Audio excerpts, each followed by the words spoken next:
मछली पालन विभाग की तरफ से मत्स्य निरीक्षक के 70 पदों पर भर्तियां आ रही हैं। दोस्तों नमस्कार, आप देख रहे हैं जीरो पीरियड। इस वीडियो में मैं आपके साथ संचालनालय मछली पालन विभाग छत्तीसगढ़ के कुछ पत्रों का जिक्र करूंगा। वो पत्र मैं आपके साथ साझा कर रहा हूं, स्क्रीन पर आप देख पा रहे होंगे। इसमें संचालनालय का ये पत्र है, आप देख रहे होंगे, मछली पालन विभाग छत्तीसगढ़, और 24 तारीख की डेट पर यह पत्र रिलीज किया गया है। पत्र जो है वो आयुक्त जनसंपर्क संचालनालय को प्रेषित है और उसमें यह लिखा गया है कि प्रेस विज्ञप्ति प्रकाशित कराने बाबत। तो जैसा कि विभाग की प्रक्रिया होती है शासन स्तर पर कि जो भी विज्ञप्तियाँ होती हैं, जो भी रिक्तियाँ होती हैं, उसे जनसंपर्क संचालनालय के माध्यम से समाचार माध्यमों में प्रकाशित करने के लिए भेजा जाता है, प्रसारित करने के लिए भेजा जाता है। तो ये पहला पत्र उसी का है, जिससे मुझे ये बात की जानकारी मिल पा रही कि मत्स्य निरीक्षक के 70 पदों पर भर्ती आ रही है और ये भर्ती जो है वो होनी है व्यावसायिक परीक्षा मंडल के माध्यम से। मतलब भर्ती के लिए एजेंसी जो होगी वो व्यापम होगी, सीधी भर्ती होगी, 70 पद होंगे और विभाग जो है वो मछली पालन विभाग है और पद का नाम मत्स्य निरीक्षक होगा।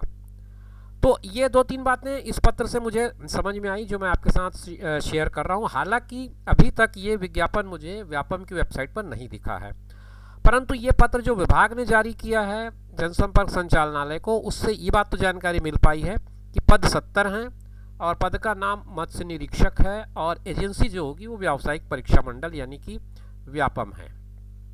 तो ये कुछ चीज़ें हमको निकल कर आई। अब इस पत्र के बाद एक दूसरा पत्र देखिए। ये पत्र आप दूसरा पत्र के रूप में आप देख रहे हैं, संचालनालय मछली पालन छत्तीसगढ़ का ये संक्षिप्त विज्ञापन है।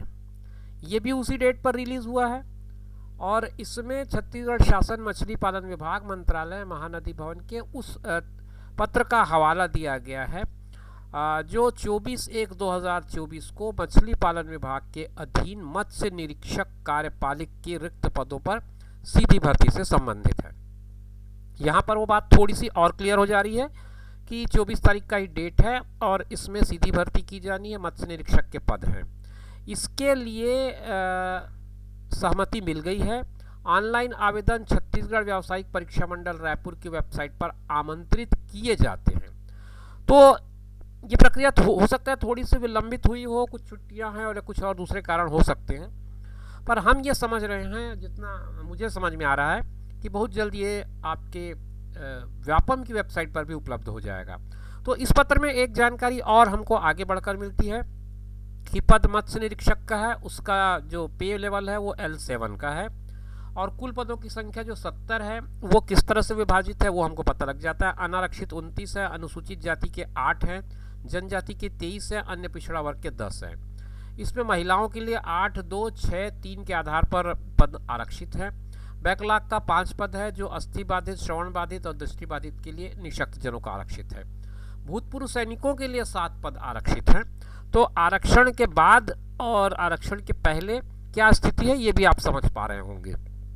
तो कुल मिलाकर के पद 70 हैं, अनारक्षित के रूप में 29 पद हैं और बाकी पद अलग अलग श्रेणियों में आरक्षित रखे गए हैं। तो ये एक और जानकारी मिल गई हमको। साथ में इसमें नीचे ये भी लिखा गया कि पदों की वर्गवार रिक्तियों की संख्या में परिवर्तन भी हो सकता है। ये सामान्य जानकारी हर बार रहती है। विस्तृत विज्ञापन, पाठ्यक्रम, परीक्षा कार्यक्रम, ऑनलाइन आवेदन एवं शुल्क भुगतान की विधि, ये सारी चीज़ें आपको व्यापम की वेबसाइट पर मिलेगी। इस बात का इन्होंने निर्देश दिया है। तो दूसरे पत्र में ये बात तो निकल के आ गई कि 70 पद हैं, L7 का मैट्रिक्स है और वो पद किस तरह से अलग अलग श्रेणियों में विभाजित कर दिए गए हैं। इसमें यह लिखा है कि परीक्षा की तिथि व्यापम द्वारा पृथक से जारी की जाएगी और ऑनलाइन आवेदन व्यापम की वेबसाइट पर उपलब्ध रहेंगे। नीचे संचालनालय की तरफ से हस्ताक्षरित ये पत्र था। तो ये कुछ चीज़ें आपके सामने निकल कर आ गई। अब एक पत्र मैं आपके साथ और शेयर करूंगा। यह पत्र उसी पत्र का शायद कंटिन्यूएशन है क्योंकि ये संचालनालय से ही है। 24 की डेट पर यह भी रिलीज हुआ है, सारे रेफरेंस वही दिख रहे हैं, 70 पदों का विवरण भी कुछ उसी तरह से डिटेलिंग है। इसमें एक चीज़ और निकल के मुझे सामने आई जो मैं आपके साथ शेयर कर दूं। शैक्षणिक योग्यता यहाँ पर मुझे जानकारी में मिल गई है कि आपको किसी भी मान्यता प्राप्त विश्वविद्यालय से BFFC की डिग्री आपके पास होनी चाहिए। अगर आप BFFC नहीं है तो फिर बायोलॉजी में आपके पास ग्रेजुएशन होना चाहिए इसके साथ में केंद्र या राज्य शासन के द्वारा किसी संस्थान से अंतर्देशीय मत्स्योद्योग पाठ्यक्रम में प्रशिक्षण प्राप्त हुआ आपके पास एक सर्टिफिकेट होना चाहिए। तो ये एजुकेशनल क्वालिफिकेशन की जो बात थी वो भी सामने आ गई। कुछ शर्तें हैं और बाकी जब सारी डिटेल्स शायद इस पत्र के माध्यम से हमको मिल जाएंगी, परंतु ये पत्र का जो पूरा विवरण है वो अभी की स्थिति में मेरे पास नहीं है। मैं केवल इतना ही प्राप्त कर पाया हूँ कि क्या उसके लिए शैक्षणिक योग्यता होनी चाहिए।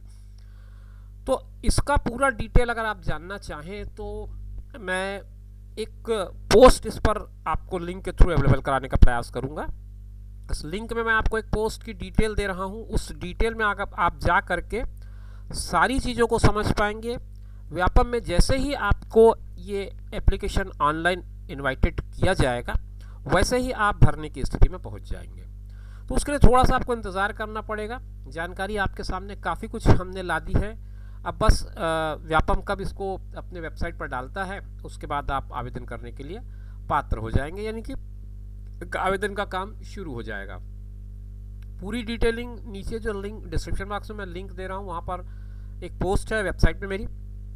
उस पोस्ट में मैं कोशिश कर रहा हूँ कि सारी जानकारियों को एक साथ कंपाइल कर दूँ और कंपाइल करके आपके लिए आसान भाषा में उन चीज़ों को उपलब्ध करा दूँ ताकि आप समझ पाएँ कि कौन कौन सी जानकारी आपके काम की है, किस तरह से आपको चीज़ों को करना है, किस तरह से ऑनलाइन एप्लीकेशन सबमिट करना है और क्या पदों की संख्या तो मैंने बता ही दी है आपको।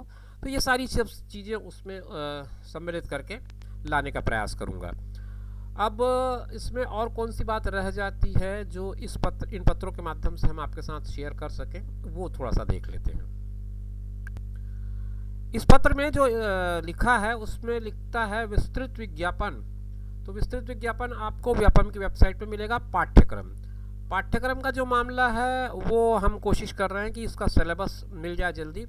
जैसे ही व्यापम की वेबसाइट पर आएगा उस पर सिलेबस भी आ जाएगा। परीक्षा का कार्यक्रम भी वहीं से हमको मिलेगा। ऑनलाइन आवेदन भी वहीं से करेंगे। शुल्क भुगतान की विधि जो के बारे में तो जहाँ तक मेरी जानकारी है कि परीक्षाएं निःशुल्क हो रही हैं व्यापम की, तो उस हिसाब से हम ये उम्मीद कर रहे हैं कि ये परीक्षा भी निःशुल्क ही रहेगी। तो शुल्क भुगतान की विधि का कोई विशेष मायने नहीं रखता है। अन्य सारी जानकारी छत्तीसगढ़ व्यापम की वेबसाइट पर मिलेंगी। आप लगातार टच पे रहिए, व्यापम की वेबसाइट को अपडेट करते रहिए ताकि आपको जैसे ही ये नोटिफिकेशन आए आप तुरंत उन सारी जानकारियों को ले पाएँ जो जानकारी अभी तक हमारे पास उपलब्ध नहीं हो पाई हैं, जैसे कि सिलेबस का मामला है और परीक्षा तिथि का मामला है। बहुत जल्द मेरे ख्याल से व्यापम की वेबसाइट पर ये आ जाएगा। पदों की संख्या का तो हमने क्लियर कर ही दिया है। और एक जो महत्वपूर्ण बात आजकल लिखी रहती है वो ये है कि ये जो पूरी नियुक्तियाँ हैं वो एक हाईकोर्ट के याचिका के आधार पर उस निर्णय के अध्याधीन होगी। तो इस बात को भी आपको नोट करते हुए चलना है। तो उम्मीद करता हूँ कि काफ़ी कुछ जानकारियाँ जो मैंने इन पत्रों के माध्यम से आप तक पहुँचाने का प्रयास किया है वो आपके लिए हेल्पफुल होगा। और जैसे ही विज्ञापन व्यापम की वेबसाइट पर आएगा आप तुरंत इसको भर पाएंगे। शुभकामनाओं के साथ इस वीडियो को यहीं पर विराम दे रहा हूँ। हम फिर आपसे मिलेंगे नई जानकारी लेकर। तब तक के लिए दीजिए इजाज़त। नमस्कार।